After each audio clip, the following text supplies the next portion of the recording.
உங்கள் பகுதி செய்திகள் இடம்பெறும் நியூஸ் 25. பல நூற்றாண்டுகளாக பாலம் இல்லாத கிராமத்தில் புதிய பாலம் கட்டும் பணி அந்த பகுதி மக்கள் மகிழ்ச்சி. கும்பகோணம் ஊராட்சி ஒன்றியம் கீழப்பழையார் ஊராட்சியில் புதிய பாலம் கட்டும் பணி தொடங்கப்பட்டுள்ளது.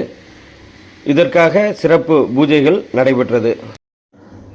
கீழப்பழையார் ஊராட்சிக்கு உட்பட்ட மண்டகமேடு முதல் கீழப்பழையார் சாலையில் முடிகொண்டான் ஆற்றின் குறுக்கே பாலம் கட்டும் பணி தொடங்கப்பட்டுள்ளது.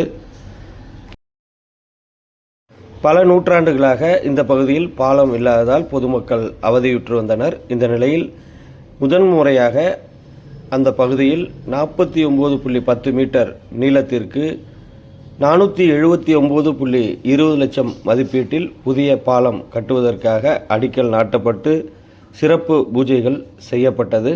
இந்த நிகழ்ச்சியில் கும்பகோணம் தொகுதி எம்எல்ஏ சாக்கோட்டை அன்பழகன், மாநிலங்களவை உறுப்பினர் எஸ். கல்யாணசுந்தரம், அந்த பகுதியின் முக்கிய பிரமுகர்கள் எஸ்.கே. முத்துச்செல்வன் உள்ளிட்ட ஏராளமானோர் கலந்து கொண்டனர். ஸ்ரீனிவாஸ் கன்ஸ்ட்ரக்ஷன் நிர்வாகிகளும் ஏற்பாடுகளை செய்திருந்தனர். பல நூற்றாண்டுகளுக்கு பிறகு இந்த பகுதியில் புதிய பாலம் கட்டும் பணி தொடங்கப்பட்டிருப்பது அந்த பகுதி மக்களிடையே பெரும் மகிழ்ச்சியை ஏற்படுத்தியுள்ளது.